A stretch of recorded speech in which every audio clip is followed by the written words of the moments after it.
Hello hi everyone, आपका फिर से स्वागत है।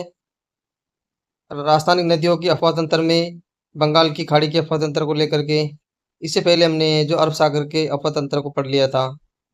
तो उस तीसरे पार्ट में हम पढ़ेंगे आंतरिक प्रवाह नदियाँ। आज हमारा दूसरा पार्ट है जिसके अंदर पढ़ेंगे बंगाल की खाड़ी में जल ले जाने वाली नदियाँ, उसका अफवाह तंत्र। साथियों, आपको ये सेशन जरूर पसंद आएगा। पहला पार्ट हमने कवर कर लिया है, आप प्ले लिस्ट में जाकर देख सकते हैं। तो ये आज हमारा इसका दूसरा पार्ट है। तो चलिए समय नहीं खराब करते हुए हम वीडियो की शुरुआत करते हैं।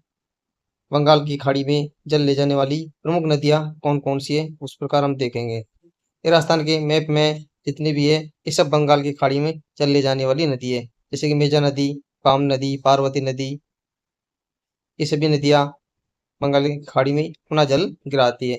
एक एक करके हम देखने वाले हैं। पहली हमारी चंबल नदी। चंबल नदी चंबल नदी का उद्गम महू जिला जाना पाव की पहाड़ी मध्य प्रदेश से इसका उद्गम होता है। इसकी कुल लंबाई 965 किलोमीटर है। 965 या 1052 किलोमीटर है। जो भी आपको ऑप्शन में आए वो आपको टिक लगाना है। दोनों ऑप्शन कभी भी वो नहीं देगा। राजस्थान में लंबाई 135 किलोमीटर है। राजस्थान में चंबल की लंबाई कितनी है? 135 किलोमीटर है। इसका बहाव क्षेत्र कौन कौन से राज्यों में होता है? मध्य प्रदेश, राजस्थान, यूपी। यूपी का इटावा जिला, मुरादगंज, यमुना नदी में जाकर ये मिल जाती है। राजस्थान में बहाव क्षेत्र इसका चित्तौड़गढ़, कोटा, बूंदी, सवाई माधोपुर, करौली में 5 जिलों में इसका बहाव क्षेत्र देखने को मिलता है। चंबल नदी पर प्रमुख बांध इस प्रकार है। चंबल नदी पर पहले चरण में 1970-72 में राणा प्रताप सागर बांध बनाया गया था। तो रावत भाटा चित्तौड़गढ़ में ये स्थित है। जल भराव क्षमता का ये सर्वाधिक बांध है। इस पर जल विद्युत का उत्पादन किया जा रहा है जो 172 मेगावाट है। कितनी? 172 मेगावाट है। राजस्थान में परमाणु विद्युत गृह स्थापना 1972 में कनाडा के सहयोग से की गई थी। किसके? कनाडा के सहयोग से की गई थी।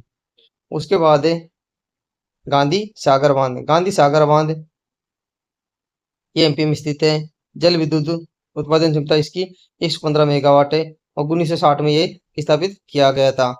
इसका निर्माण का प्रथम चरण 1967 में शुरू हुआ था। तृतीय चरण इसका 1972 में 74 में शुरू हुआ और ये जवाहर सागर बांध कोटा में बनाया गया था जो जल विद्युत उत्पादन का 99 मेगावाट उत्पादित करता है। चौथे चरण में कोटा बैराज जो कोटा में स्थित है, जो जिससे सिंचाई की जाती है। कैचमेंट एरिया 1960 सबसे बड़ा फैलाव क्षेत्र है। ये सबसे बड़ा इसका फैलाव क्षेत्र का ये बांध है। उसके बाद है चंबल परियोजना। चंबल परियोजना मध्य प्रदेश प्लस राजस्थान के 50-50% के सहयोग से शुरू की गई थी। इसकी कुल उत्पादन क्षमता 386 मेगावाट है। राजस्थान में इसका 193 मेगावाट और मध्य प्रदेश में भी 193 मेगावाट। ये 50:50 का ये रेशियो रहा है। इस पर चूलिया जलप्रपात स्थित है जो भैंसरोडगढ़ चित्तौड़गढ़ में स्थित है। ये राजस्थान का सबसे ऊंचा जलप्रपात है जिसकी ऊंचाई 18 मीटर है। जिसकी ऊंचाई 18 मीटर है। ठीक है, आपको ये बात याद रखनी है। चंबल नदी बिहार क्षेत्र डांग क्षेत्र में बहने वाली नदी है। चंबल नदी उत्काल भूमि अवनालिका अपर्दन के लिए प्रसिद्ध है। चंबल राजस्थान की सबसे लंबी नदी है। चंबल नदी पर कोटा में हैंगिंग ब्रिज स्थित है। हैंगिंग ब्रिज का मतलब है झूलता हुआ ब्रिज है, जिसका उद्घाटन 29 अगस्त 2017 को पीएम नरेंद्र मोदी के द्वारा किया गया था। चंबल नदी के प्रमुख उपनाम है जिसमें इसको चरमवती, कामधेनु, नित्यवाहिनी, बारहमासी और साधन नीरा के नाम से इस नदी को जाना जाता है। आपको ये बात ध्यान रखनी है। चंबल नदी की प्रमुख सहायक नदियां इस प्रकार है। बामनी नदी। बामनी नदी का उद्गम हरिपुरा गांव चित्तौड़गढ़ से होता है। इसका संगम भैंसरोडगढ़ चित्तौड़गढ़ में इसका संगम होता है। चंबल व बामनी नदी के संगम पर भैंसरोड का किला व चूलिया जलप्रपात स्थित है। चूलिया जलप्रपात की ऊंचाई 18 मीटर है। कितनी? 18 मीटर है। उसके बाद दूसरी सहायक नदी है गुजानी नदी। इसका उद्गम विंध्याचल मध्य प्रदेश से होता है। इसका संगम दौलतपुरा गांव चित्तौड़गढ़ में इसका संगम देखने को मिलता है। नेक्स्ट है काली सिंध नदी। काली सिंध नदी का उद्गम देवास मध्य प्रदेश में होता है। ये नदी झालावाड़ में प्रवेश कर कोटा के नानेरा गांव में चंबल नदी में मिल जाती है। काली सिंध नदी पर बांध काली सिंध काली सिंध बांध झालावाड़ में स्थित है। ये नवनेरा बांध कोटा में इसका बांध स्थित है। काली सिंध की सहायक नदियां इस प्रकार है। काली सिंध की सहायक नदी आहू नदी है। आहू नदी का उद्गम सुसनेर मध्य प्रदेश से होता है। ये नदी झालावाड़ के गागरोन में काली सिंध नदी में मिल जाती है। गागरोन का किला झालावाड़ में स्थित है। जो ये आहू है काली सिंध नदियों के संगम पर ये किला स्थित है।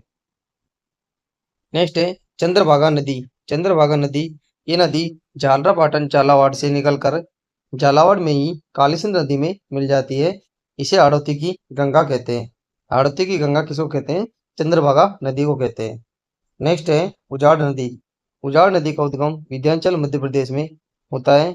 ये नदी झालावाड़ में काली सिंध नदी में मिल जाती है। इस नदी पर भीम सागर सिंचाई परियोजना स्थित है। परवन नदी का उद्गम विंध्याचल पर्वत मध्य प्रदेश से होता है। ये नदी बारां में काली सिंध नदी में मिल जाती है। परवन नदी पर बारां में शेरगढ़ का किला स्थित है। कौन सा किला स्थित है? परवन नदी के किनारे शेरगढ़ का किला स्थित है। परवन की सहायक नदियां नेवज नदी है। मेज नदी का उद्गम मांडलगढ़ भीलवाड़ा से इसका उद्गम होता है। इसका संगम सीनपुर गांव बूंदी चंबल नदी में होता है।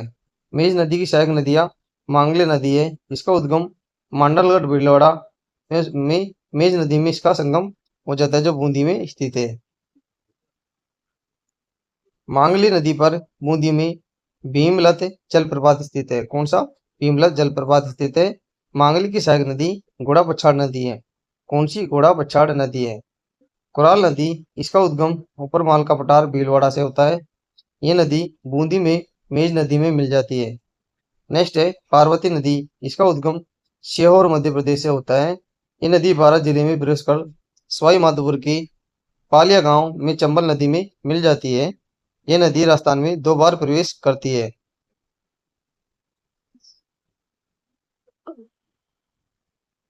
पार्वती की सहायक नदियां इस प्रकार है। विलास नदी, त्यास नदी, बेतल नदी, हिंडोल नदी और अंधेरी नदी इसकी सहायक नदियां हैं। इनका उद्गम विंध्याचल मध्य प्रदेश से होता है और इन सभी नदियों का संगम 12 पार्वती नदी में होता है। शीप नदी का उद्गम गुना मध्य प्रदेश से होता है। ये नदी स्वामी माधोपुर के रामेश्वर धाम में चंबल व बनास नदी में मिलकर त्रिवेणी संगम बनाती है। आलनिया नदी इसका उद्गम मुकुंदरा की पहाड़ी कोटा से होता है। ये नदी कोटा में ही चंबल नदी में मिल जाती है। आलनिया बांध कोटा में स्थित है। चाकण नदी उद्गम उसका बूंदी की पहाड़ी बूंदी में होता है। बूंदी और सवाई माधोपुर की सीमा पर यह स्थित है। बनास नदी का उद्गम खमनोर की पहाड़ी कुंभलगढ़ पर्वत वेरा का मठ से होता है। इसकी कुल लंबाई 480 किलोमीटर है या 512 किलोमीटर है। ये दोनों अगर ऑप्शन दी जाए तो आपको एक टिक करना है।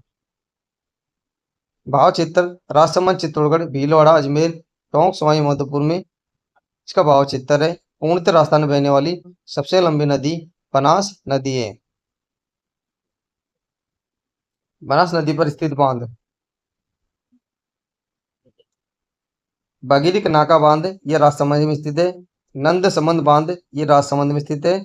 मादर कुंडिया बांध ये चित्तौड़गढ़ में स्थित है। बीसलपुर बांध टोडा रायसिंह टोंक में है। जो बीसल परियोजना इस पर चल रही है राजस्थान की सबसे बड़ी पेयजल परियोजना है। ईसरदा बांध ईसरदा गांव स्वामी माधोपुर में स्थित है। बनास नदी पर ये 5 प्रमुख बांध है। बनास नदी पर त्रिवेणी संगम बनाती है। त्रिवेणी संगम है बनास बेड़स मेनाल है बीगोद गांव मंडलगढ़ भीलवाड़ा में ये अपना संगम बनाती है। त्रिवेणी संगम बनास डाई खारी राजमहल दिवेली टोंक में स्थित है। त्रिवेणी संगम बनास बांडी मासी देवधाम जोधपुरिया निवाई टोंक में त्रिवेणी संगम बनाती है। 3 त्रिवेणी संगम बनास नदी मिलकर बनाती है अलग अलग नदियों से। और चौथा है चंबल बनास सीप रामेश्वरम धाम खंडार सवाई माधोपुर में स्थित है। बनास नदी के उपनाम है वन की आशा, वर्ण आशा, वशिष्ठी इसके उपनाम है। इसकी सहायक नदियों की बात करें तो सहायक नदियां हैं कोठारी नदी इसका उद्गम दिवेर की पहाड़ी राजसमंद से होता है। इसका संगम भीलवाड़ा में बनास नदी में हो जाता है। मीजा बांध भीलवाड़ा में स्थित है। ये ग्रीन ग्रीन माउंट पार्क स्थित है। यहाँ पर क्या है, ग्रीन माउंट पार्क स्थित है। बागोर सभ्यता भीलवाड़ा में कोठार नदी के किनारे स्थित है। नेक्स्ट है बेड़स नदी या आड़ नदी। इसका उद्गम गोगंदा की पहाड़ी उदयपुर से होता है। ये चित्र है जिसमें राजस्थान में इन नदियों का मिलन दिखाया गया है। आप देख सकते हैं, हम डिटेल में देखते हैं सब चीजों को। बेड़स की सहायक नदियां गंभीर नदी, औराई नदी चित्तौड़गढ़, गुर्जर नदी भीलवाड़ा, वाहन नदी भीलवाड़ा स्थित है। मीनाल नदी, इसका उद्गम मांडलगढ़ भीलवाड़ा में स्थित है। इसका संगम मांडलगढ़ भीलवाड़ा में होता है। इस नदी पर मीनाल जलप्रपात मांडलगढ़ में स्थित है। खारी नदी का उद्गम स्थल बिजराल की पहाड़ी राजसमंद में है। इसका बहाव चित्तर राजसमंद चित्तौड़गढ़ भीलवाड़ा अजमेर टोंक राजमहल बनास नदी है। यह बनास की सबसे लंबी सहायक नदी है। खारी बांध भीलवाड़ा में स्थित है। अडवान बांध भीलवाड़ा में स्थित है। नारायण सागर बांध अजमेर में है। इसे अजमेर का समुद्र कहते हैं। डाई नदी, इसका उद्गम नसीराबाद अजमेर में होता है। इसका संगम राजमहल टोंक में है। बाड़ी नदी द्वितीय उद्गम इसका सामत की पहाड़ी जयपुर से होता है। इसका संगम जोधपुर गांव टोंक में हो जाता है। मानसी नदी, इसका उद्गम नसीराबाद अजमेर से होता है। इसका संगम जोधपुरिया टोंक में होता है। नेक्स्ट है ढील नदी। ढील नदी का उद्गम बावली गांव टोंक में है। इसका संगम इसरदा गांव स्वामी मधुपुर में होता है। मोरेल नदी, इसका चैनपुरी की पहाड़ी जयपुर है। इसका संगम स्वामी मधुपुर बनास नदी में होता है। मोरेल बांध स्वामी मधुपुर में स्थित है। इसकी सहायक नदियां कालीसिल नदी सपोट्रा की पहाड़ी करौली में होता है। ढूंढ नदी अचरोल की पहाड़ी जयपुर से ढूंढ नदी का उद्गम होता है। नेक्स्ट है बाणगंगा नदी। बाणगंगा नदी बैराट की पहाड़ी कोटपुतली बहरोड से होता है। इसका भाव क्षेत्र कोटपुतली बहरोड जयपुर दौसा भरतपुर है। यूपी यमुना में जाकर ये मिल जाती है। वर्तमान में ये नदी भरतपुर में विलुप्त हो जाती है। इस कारण इसे खंडित सरिता कहा जाता है। रामगढ़ बांध जयपुर में स्थित है। इस नदी पर है बाणगंगा नदी पर। इस नदी पर बैराट सभ्यता कोटपुतली बहरोड की खोज हुई थी। इसके खोजकर्ता दयाराम साहनी 1936-37 में इसकी खोज की गई थी। इसका उपनाम है अर्जुन की गंगा, ताला, खंडित सरिता, खंडित नदी के नाम से इसको जाना जाता है। गंभीरी नदी, गंभीर नदी का उद्गम नादौद की पहाड़ी करौली है। इसका बहाव क्षेत्र करौली सवाई माधोपुर भरतपुर यूपी यमुना नदी है। नेक्स्ट है अजान बांध। अजान बांध भरतपुर में स्थित है। इसकी सहायक नदी पार्वती नदी है जो धौलपुर में स्थित है। पार्वती सिंचाई परियोजना धौलपुर में चलाई जा रही है। अब देखते हैं टेबल के माध्यम से जिला प्रमुख बांध तालाब, उनको हम देखने वाले हैं। उदयपुर में वाकल बांध, गोवर्धन विलास, जोगीगढ़, मदारबड़ा, ओगवा बांध स्थित है। चित्तौड़गढ़ में मातरकुंडिया, भूपल सागर, बेड़स नदी पर गोसुंडा, औराई नदी औराई बांध। कोटा में अलानिया बांध, सावन भादो।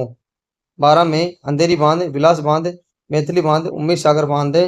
ये भी झालावाड़ में चावली बांध, कालीसिल बेड़ला बांध स्थित है।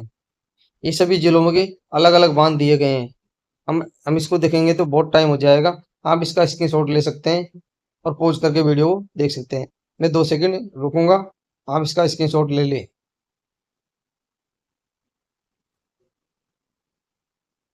उसके बाद बाकी के जिले सभी का आप स्क्रीनशॉट ले लें और फिर पढ़ें।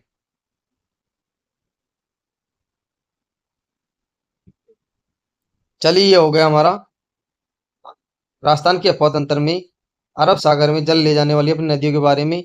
हम इसके पार्ट 3 में पढ़ेंगे आंतरिक प्रवाह की प्रमुख नदियों के बारे में। तो आज के लिए साथियों इतना ही। आपको वीडियो कैसा लगा और चैनल पर नए हो तो सब्सक्राइब कर लेना और बेल आइकन दबा लेना, इससे आने वाली वीडियो नोटिफिकेशन प्राप्त हो सके। और मिलते हैं इसके पार्ट 3 को लेकर के जल्द। तब तक के लिए सभी साथियों को जय हिंद, जय भारत, धन्यवाद।